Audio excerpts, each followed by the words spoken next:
তবে সহচরী, তারপর রাঙাইয়া দিয়া যাও। দুটো টিম রেডি থাকবে। আমরা এই ফাঁকে ডেকে নেব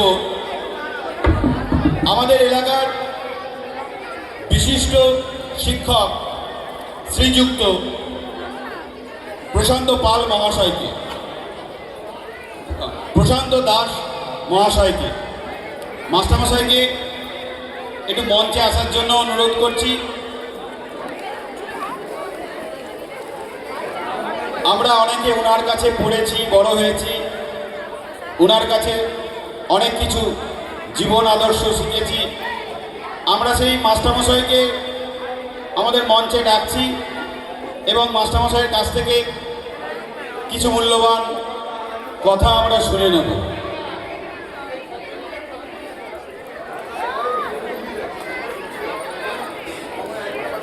আসুন মাস্টারমশাই।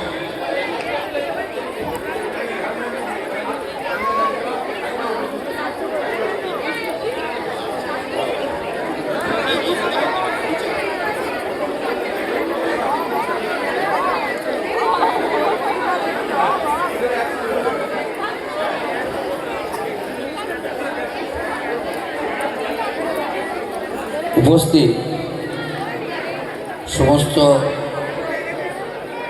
দর্শক মণ্ডলীকে আজকের বসন্ত উৎসবে প্রীতি সম্ভাষণ জানাই। উৎসব কমিটির সকল সদস্যকে ধন্যবাদ জানাই। তারা বহুদিন ধরে তাদের নিজ নিজ চেষ্টার মাধ্যমে এই উৎসবটিকে দান করাতে পেরেছে। উৎসবের শুরুতেই আমরা দেখেছি সকালবেলায় ঠিক 7টার মধ্যেই প্রভাত ফেরি বেরিয়েছিল, গোটা নতুন হাট পরিক্রমা করেছে। এই পরিক্রমা ধারা শিখিয়ে দিয়ে গেছেন শ্রী চৈতন্যদেব, চিন্তায় চান সেই পরিক্রমা ধারা আজও বিরাজমান। হয়তো ফর্মটা পাল্টিয়ে গেছে, পরিক্রমার পরিবর্তে প্রভাত ফেরি হয়েছে। তা প্রভাত ফেরি হয়েছে, সকলেই খুব নৃত্য গীতের মধ্য দিয়ে, সঙ্গীতের মধ্য দিয়ে সেইটা উদযাপন করেছে। পরবর্তীকালে সন্ধ্যাকালীন অনুষ্ঠান খুব সুন্দর সুন্দর সঙ্গীতের মধ্য দিয়ে এগিয়ে চলেছে। এরপর নৃত্যানুষ্ঠান হবে। সেই ফাঁকে আমি বসন্ত উৎসব কেন করব, বসন্ত উৎসবের ধারা কীভাবে এলো, সেই সম্বন্ধে আমি দু চার কথা বলবো। বসন্ত উৎসব প্রকৃতির রূপ বদল, নতুন প্রাণের সঞ্চার, শীতের শুষ্কতা দূর করে আনন্দের বার্তা নিয়ে আসে। এটা ভ্রাতৃত্ববোধ, মিলন এবং সৃজনশীলতাকে উৎসাহিত করে।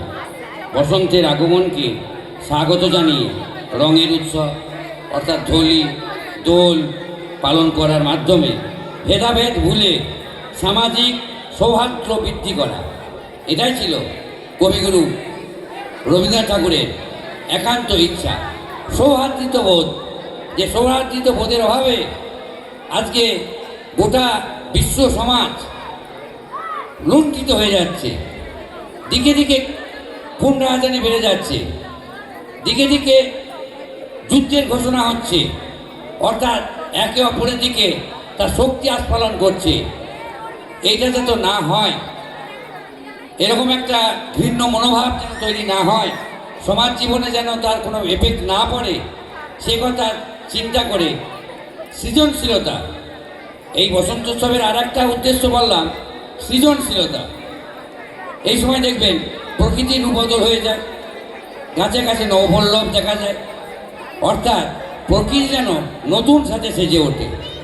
আর এই ভ্রাতৃত্ববোধ অর্থাৎ ব্রাদারহুড, এই ব্রাদারহুডের যে মূল্য কবিগুরু রবীন্দ্রনাথ ঠাকুর এই জন্য আমাদের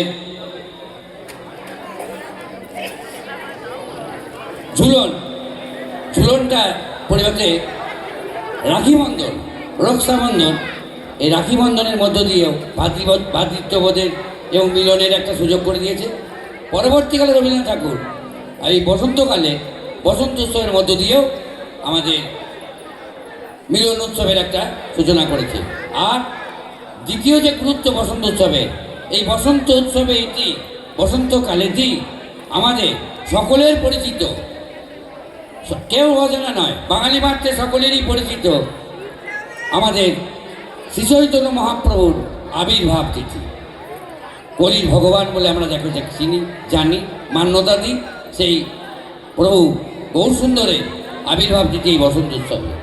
তা বসন্ত উৎসব যেমন ভ্রাতৃত্ববোধ, বসন্ত উৎসব যেমন মিলনের উৎসব, বসন্ত উৎসব যেমন প্রাণের সঞ্চার, বসন্ত উৎসব যেমন সৃজনশীলতার উৎসব, তদ্রূপ আমাদের প্রাণের প্রাণ শ্রী চৈতন্যদেবের আবির্ভাব তিথি উৎসব খুব একটা নির্দিষ্ট প্রোগ্রামের মধ্যে এগিয়ে চলেছে।